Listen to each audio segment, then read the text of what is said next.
Hi, for this tutorial we're going to take a look at how to use an editor to modify your theme.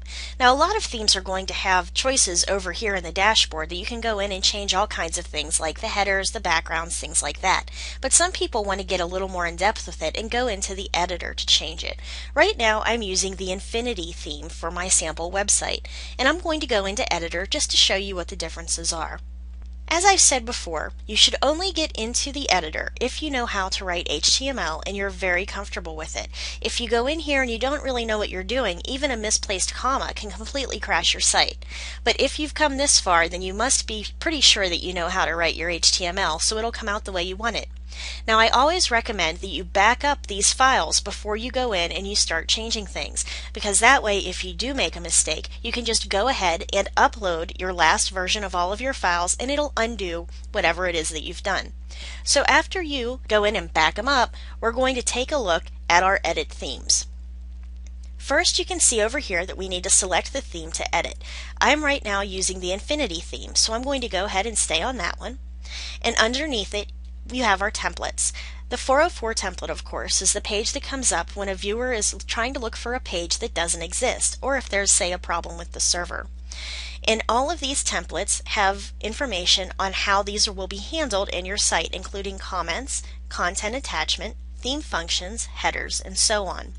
If you want to change the colors, the fonts, anything like that, you'll want to go into the style sheet, and all of these other templates will grab from the style sheet so it can set your site up the way you want people to see it.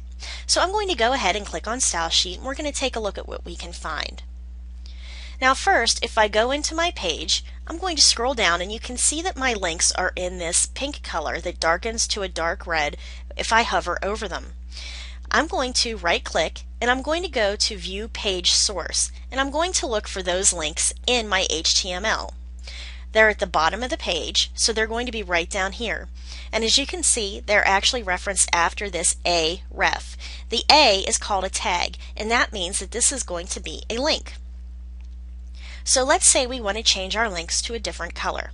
I'm going to go ahead in to my editor, and I'm going to look for links. Most themes are going to have these clarified pretty easily so you can see where each part of your page begins. For instance, everything in this section has to do with the body of your page or posts. So let's keep scrolling down until we find the links. Here we've got headers, paragraphs, headings, text elements, and so on.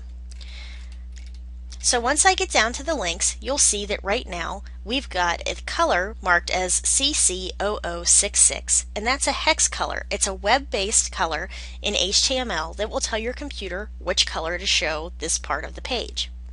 So the CC0066 is for the A tag, visited, meaning I've already visited this one before. And you can see that they turn dark red once I've already visited them. So I know that this color is represented by that number. This number, which is the hover, is the color that happens if I hover my mouse over top of my links. So let's go ahead and change the color of those links so they more closely match the rest of the page.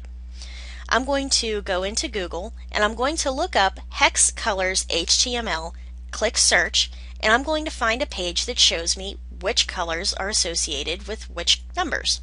So let's say I want to pick a blue.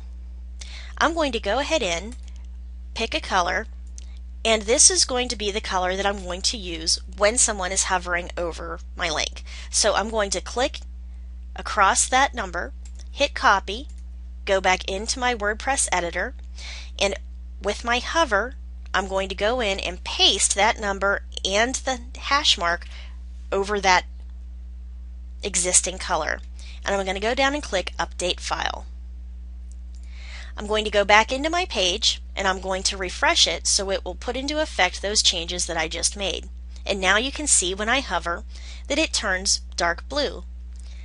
So let's go ahead and pick a color for pages that I've already been to, and I'm going to pick a lighter blue for this one.